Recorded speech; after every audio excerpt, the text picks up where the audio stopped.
Our pace of living leaves us little time for leisure. Our program will give you a chance to experience the fascinating world of traveling, extreme adventures, hunting and fishing.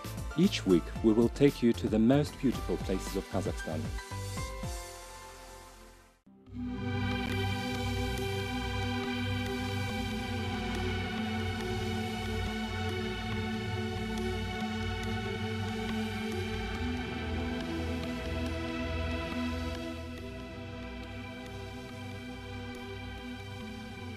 Arkar Urial, wild sheep, is a beautiful, slender and large animal. The adult Arkar male's height at the withers can reach 125 centimeters, and the weight of some species is more than 200 kilograms. Males have large, strong horns that are fancifully curled into spirals. Females have very thin, short and slightly curved horns. Back in the last century, Arkars were prevailing in the West Tien Shan and its offsets, Zailiyskiy and Central Tien Shan. They also affected the Southern Altai. But for the recent 30 years, the number of Arkars has dramatically decreased. The main reason is always human actions. Arkars are totally extinct in Chu Iliyskiy Mountains and the Southern Altai as a result of mountain and desert land development and predacious hunt. Their numbers also decreased in Tien Shan.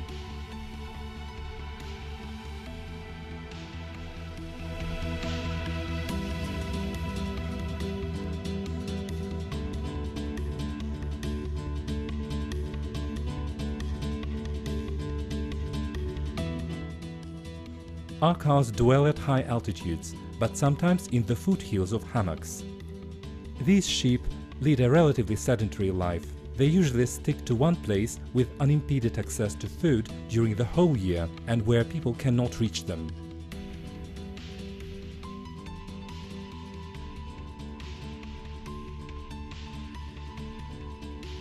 Once, my old friend, a hunt manager of the hunting game in Terskey, Alatau, mentioned that there were 1,400 of Arkars of Tien Shan subspecies on the game territory. I was really surprised, because the total numbers of Tien Shan Arkars according to official reports is 1,300 in Kazakhstan. Having studied relevant sources, I found out that officers of Zoology Institute registered about 200 wild sheep all over the range during the census of Arkars in Terskey, Alatau at the beginning of the 90s. After that, 2 hunting farms were formed. The number of wild sheep rose significantly.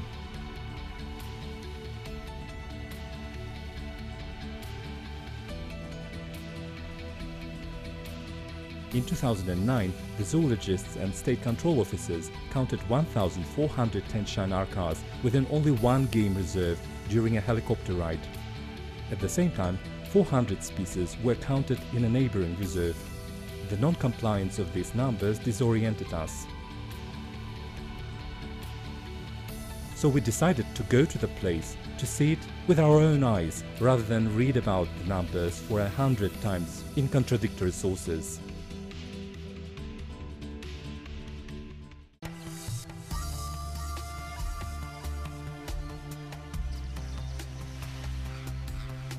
In the middle of March, 2 students of the Karakol University, named after Tenestanov, and I went to the Terskey Alatau to find the mysterious Tien Shan Arkars. We planned to drive half of the way, but we couldn't get to the Arkar river. Meter-high snowdrifts cluttered the route. The weather was terrible. The snowstorm and the drifts of the road seemed to jeopardize the entire journey. Our mood faded, but we decided not to give up. With the help of the horse, we overcame the insuperable obstacles. We decided to rent a more reliable, in our opinion, means of transportation, a horse.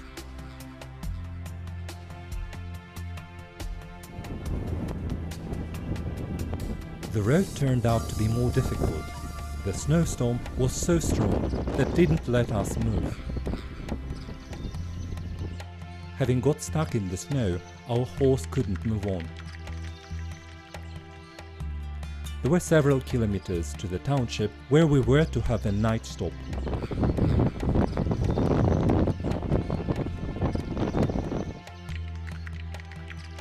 Local people welcomed us as dear guests. They gave us heat, food, and showed us a folk game named kokpa, a traditional horse bowler.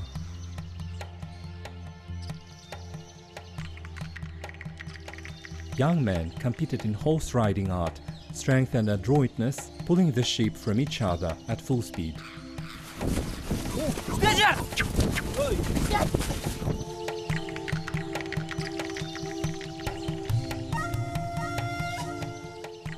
We had to ski through the wilds of Terskey Alatau. 2 of us skied and 1 used a snowshoe. For a moment, we were certain that skiing was a better idea. In the morning, the ice crust was hard enough to hold us on snowshoes, but when the sun started to burn at 10 a.m., the snowshoes kept falling into the snow, and it was very difficult to get out of the snowy hole. After several painful hours, we came up with an idea. The 2 of us were to go ahead for a few kilometers. Then one of those 2 was to take a pair of skis and return to the waiting fellow. This method of moving took a lot of time, which however enabled us to move slowly but forward. We walked for 8 kilometers during the first day.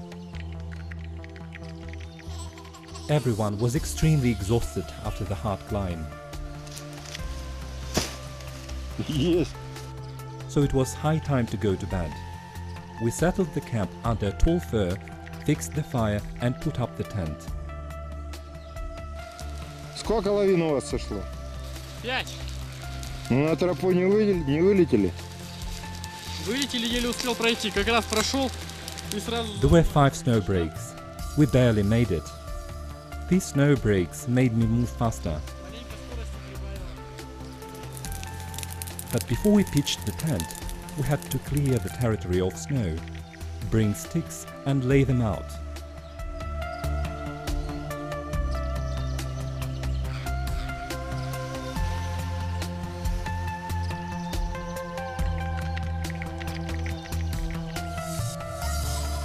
The night passed away insensibly.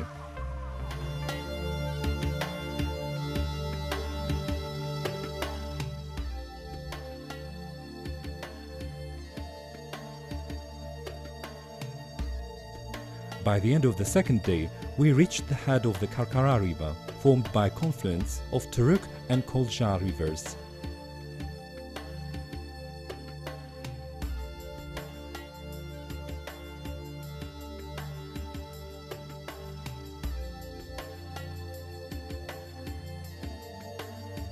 Скажите, что вы чувствовали, когда упали вот там? I was afraid to fall into the river. Then there was a thought. I would not have enough strength to get out from deep snow with a 40-kilogram backpack. In the morning, we passed the river across the shallow and went alongside the Koljar's bed.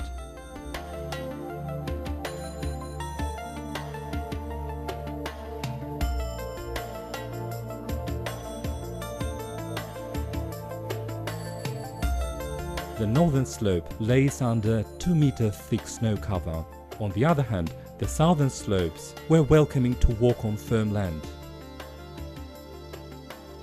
Probably Arkars were thinking the same way. We noticed the first groups of them at southern sides.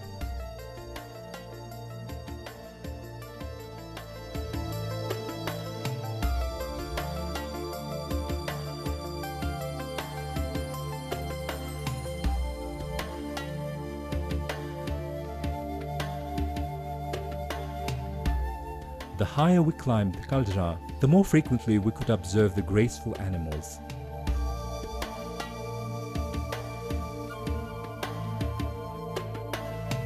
Ibexes share the same habitats but take different paths. The wild goats stick to the rocky sides, the perfect survival area from predators like wolves and snow leopards. Arkars prefer more flat, high-altitude plateaus. Probably Arkars mostly rely on their agile legs, rather than on their climbing skills. There are 5, or in some experts' opinion, 6 subspecies of groups of wild sheep in Kazakhstan. They are Altai sheep, they dwell in Kazakhstani part of Altai, Central Kazakhstani subspecies group, also called Kargandinsky sheep, that dwell in Kazakhstani hammocks and Tarbagatai, and Karatau subspecies that dwell over Serdarinsky Karatau. The hunting expert's point of view on Arkars' subspecificity dwell in Zungarsky Alatau differs from the official point of view. Kazakhstan zoologists suppose there is no difference between Arkars from the Central Tien Shan and Jungaria on a genetic level, but the hunting society calls Jungarian Arkars as Argalilitel Dal. Also, hunting experts are not in absolute agreement with the official point of view on sheep from the Saur range in eastern Kazakhstan. They considered being Central Kazakhstani based on the local fauna cadastre. However, the international organization CIC considers Saur sheep as separate subspecies. Our Chinese colleagues are in agreement with it. Based on their systematic, the sheep of Saur are called Ovis ammon saurensis. The Arkars of Terskey Alatau are referenced in an undisputed manner. They are undoubtedly Ovis ammon karelini. The sheep was called in honor of Karelin, the zoologist and traveler who was the first to describe this subspecies. We wrote down every animal we met throughout the 40 kilometers of Arkars route accurately. The list included 800 animals within 1 week. We inspected an inconsiderable part of the range, but the conclusion was encouraging. The number of Tien Shan sheep had essentially increased for the last 15 years.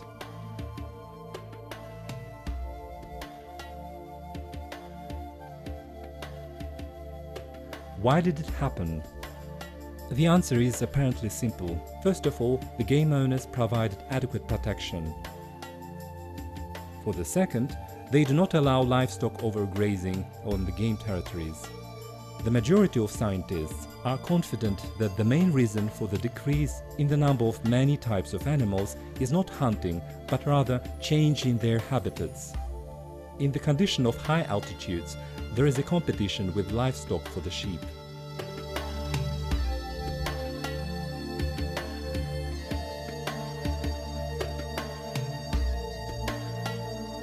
It was noticed long before that Arkars leave areas of cattle pastures.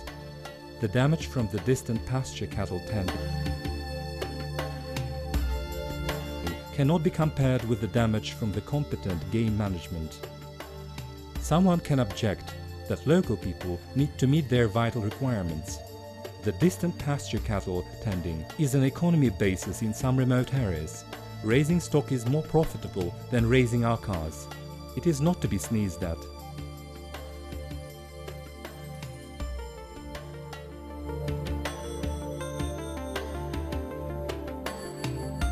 Let us think for a moment. What brings more profit?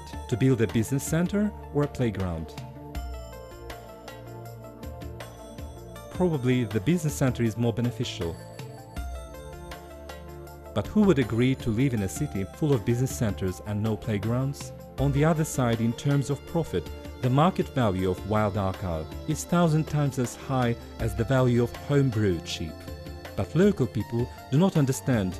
They do not have any profit from Arkars preservation.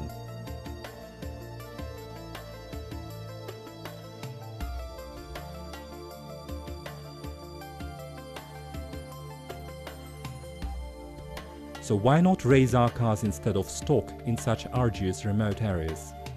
Moreover, the experience of game management in the Terskey Alatau demonstrates the perfect possibilities for this idea.